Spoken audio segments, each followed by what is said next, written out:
An important show today, one that could save your most important relationship. 8 million people suffer with a condition that impacts millions of marriages and relationships. It's called ADHD. And if you thought it was only for kids, guess again. Adults have it too. If you feel like your partner doesn't hear a word you say and is always disorganized, it could be a warning sign. Could ADHD be affecting your marriage? It's the kind of behavior that sends you into a tailspin. You feel like your partner never listens to you, and you're constantly nagging him to tackle the simplest tasks. Instead of living with your mate, you feel like you're raising another child. It's wreaking havoc on your marriage, but there could be a medical reason. 8 million adults suffer from ADHD, attention deficit hyperactivity disorder, a mental health condition that causes inattention, hyperactivity, and impulsive behavior. Most alarming of all, 75% of those adults will go undiagnosed or untreated. Dr. Ned Hallowell is not only one of the foremost experts on ADHD, he also knows firsthand what it's like to have the disorder. I was first diagnosed with ADHD after I had finished Harvard College when I heard a lecture about ADHD, and it was one of the great aha moments of my life. I said, wow, that's me. Dr. Hallowell and his wife Sue have dealt with the challenges of ADHD in their own marriage. There were lots of times when I felt that he just wasn't paying enough attention to me. I was literally not aware of how I would tune out. I always felt like I was the person who had to make the children have a certain kind of routine, make sure that they were eating when they were supposed to, that the homework got done. I'm the fun bearer. Sue's the heavy, the disciplinarian, and she really resented that. There were definitely moments when I was pretty frustrated, and I just wondered, how am I going to get through another day? But thanks to an early diagnosis, Ned and his wife found a way to make their marriage work. ADHD, undiagnosed, untreated, ruins marriages. But when you diagnose it, we see marriages saved, brought back from the brink of destruction. So, Dr. Hallowell, you dedicated your career to addressing your biggest personal struggle. Why is that? Because I discovered that the struggle could be turned into a victory. And I wanted other people to know that this need not be a marriage breaker, a career breaker, that in fact, if you get the right help, it can turn it around totally, and you can become a winner and victorious, not only at work, but in your marriage as well. Sue, you're a couples therapist, also an expert in the area. Talk to me a little bit about how you deal, how do you cope with a spouse who's got a problem like this? Well, I wish that I always used the advice that I gave my couples. On my good days, I do. On my hard days, it's a little bit harder to do that. But, you know, it's not that I don't get really frustrated. You know, Ned sometimes feels like he's not listening to me. We make a plan, and I feel like we're on the same page, and then something else happens. I send him to the store with a list of 3 things. He comes back with 15. But you know what? I've really come to learn over the years, what we've both come to learn over the years, is we both bring things to the marriage that are really positive. We both have strengths that we bring to the marriage, and we both bring challenges. So I'm gathering, and I'm going to talk to the audience now, that there are a lot of you out there at home in our studio who say this is not a disorder, right? This is being a male, right? But there are so many kids out there diagnosed with ADHD. Think about it that way. What happens to those kids, right? They grow up. They become adults. So I'd love to hear who out there thinks that your spouse, might have some element of ADHD to them. Let's put your hands up. We got lots of people. Here, go ahead. Let me hear your story. Whenever I speak with my husband, I can actually see the wheels going in his head that he's not listening to me. And I know as I'm talking, he's not listening, he's not getting anything I'm saying. And it drives me crazy. Can I offer you one piece of advice? Don't take it personally. That's right. Okay. It's not on purpose. He loves you. It's just the ADD mind is like a toddler on a picnic. It goes wherever curiosity leads it, with no regard for authority or danger. And so it's not that he doesn't love you. Please, don't. If I could get one message across to folks listening, it's not that he doesn't love you. It's the way his brain is wired. All right. Let me just see a show of hands. How many, and please be honest about this, who thinks that this could not possibly be true? that, in fact, it's just being the man that I mentioned earlier? I just put some hands up. Right. So you're all sort of thinking about it a little bit. Because I'm going to take you from that quasi, is this real area, to a very concrete example. I don't usually do this, but I'm going to show you hard data from one of the top medical journals in the country. I'm going to go do it for 30 seconds. Will you stay with me? All right, come on over here. I'll take you down there. So this is an image of a brain. And I wrote healthy on the top of one and ADHD on the other. So in the New England Journal of Medicine, arguably our top medical journal, published this. It stunned a lot of us. If you look at the healthy brain, what this is showing me is lots of activity. The brain needs sugar, and it uses that sugar as it metabolizes thoughts, energy, insights, requests. This brain over here, very different. None of that white, none of that pink. You know, compare it down here. Doesn't have the bright red that was over here, right? It's very different. This brain is an ADHD brain. When you see images like this, it stops becoming airy-fairy, oh, is it really true or not? This becomes solid information that starts to drive how we think about the human brain and how it's working. This brain, because it's not processing a lot of information, is not going to be able to take in more ideas. It's not going to be able to take those concepts and then act on them. So, now that you volunteered, I'm going to walk you down here. I'm going to put you through the ADHD brain. This represents the brain. Now, you may have played a game that looks like this. Go ahead and step in the middle there. I'm going to put a representation of this mat up in front of you, okay? And I want you, as a healthy brain, to start making some decisions. Every time you see an X, I want both feet to jump over to that box, okay? Both, okay? So let's start it off. You made a simple request. Are you ready?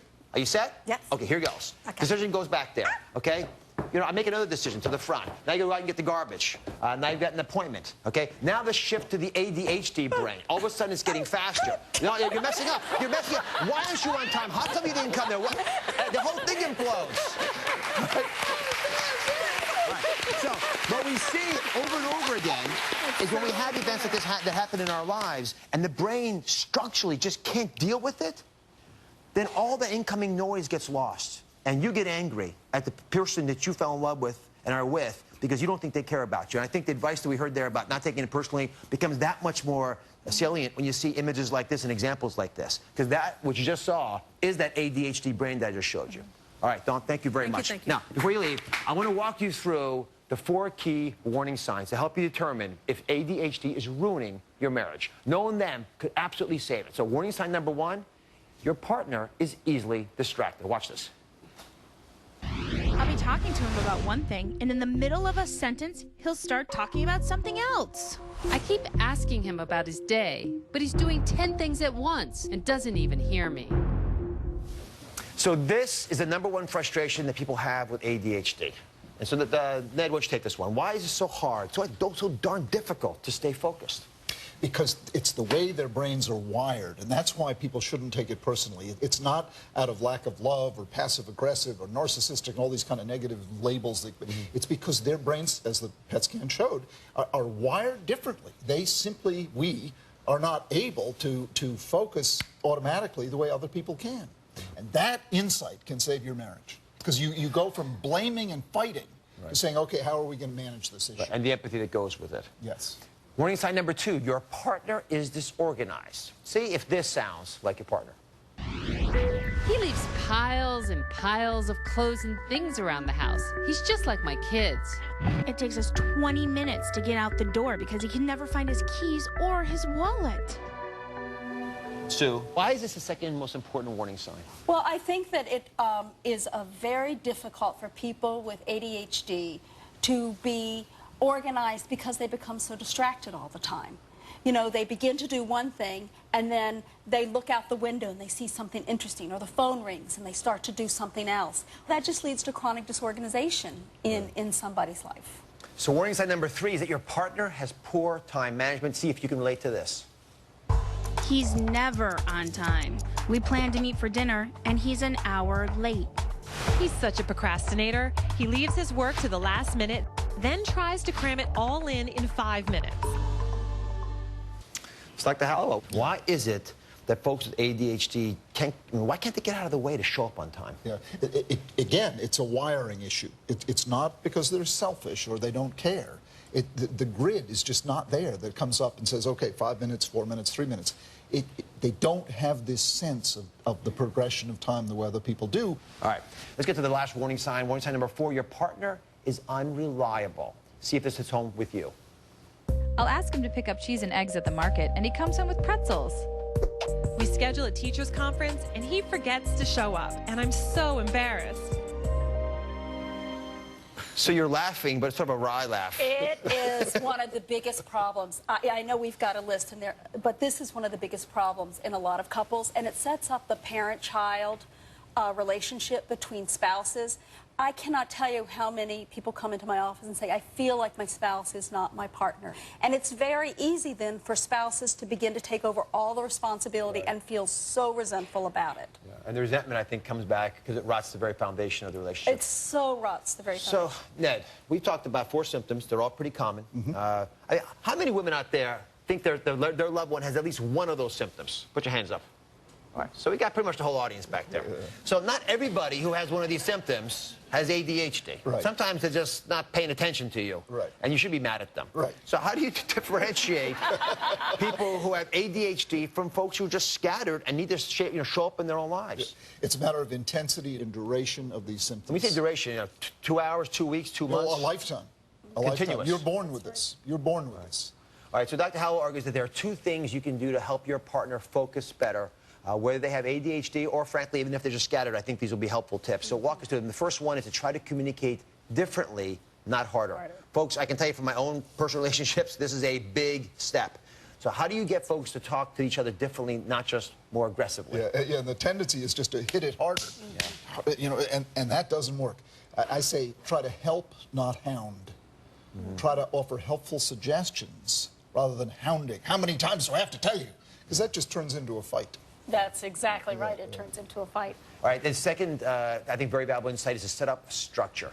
And we talk about structure in many different ways, but I want you to be super concrete about this. I'd love personal examples as well, but help everybody here and at home understand what you really mean by creating a structure around the relationship. Well, for example, if you want someone to do something, give them a list, to-do list, but don't have any more than 3 items on that list. If you give someone with ADD a list of 10 items, it's gone. 3 we can handle. So 1, 2, 3, then give them another list of 3. And make sure that the list is somewhere where they can see it. Yes, yes. Put it on the mirror, because that's one complaint people often have, is they'll write a list, but then they can't find it. Sure. So put it on the mirror where they brush their teeth. Yeah. Put it in front of their coffee cup. You know, put it on the briefcase and put the briefcase in front of the door so they have to see it on the way out the door. So introducing new structures and new ways of doing things really helps it work better. There are a lot of people sitting at home right now, Yes. probably in our audience, who are saying to themselves, you know, the person I love the most in my life, I think they have ADHD. And so if you really are concerned that that's the right diagnosis, what do you need to do? I mean, how do you get evaluated? Do you have to go on medications? First of all, get an evaluation from someone who knows about adult ADHD. Then, as far as treatment goes, no, medication is not always necessary. In my own case, it doesn't work for me. I've tried the meds. My medication is coffee. It works very well for me. Yes. Yeah, but prescription meds don't work for me. On the other hand, our 3 children all have ADHD, and they all take medication. It works wonders for them. All 3 of your kids have ADHD? All 3, and Yes, they're thriving. do. They're doing great. Sue, my goodness, how do you cope with this? That is a telling statement. And our dog. And our dog, Ziggy. It's in the water. He's a Jack Russell, you know. He's got ADHD. But don't be afraid of meds. When they're used properly, they're among the safest medications that we've got. They're very effective. They've been around for over 70 years. And so I can't tell you how valuable it is to have 2 experts in the area who've studied it your whole lives and have it in your own lives. Because that makes it real. I appreciate it very much for joining us. Thank you. All right, for more information on ADHD, you can log on to DrOz.com. Coming up, 3 secret weapons to help everyone concentrate better. You won't believe the difference that they'll make. Stay with us.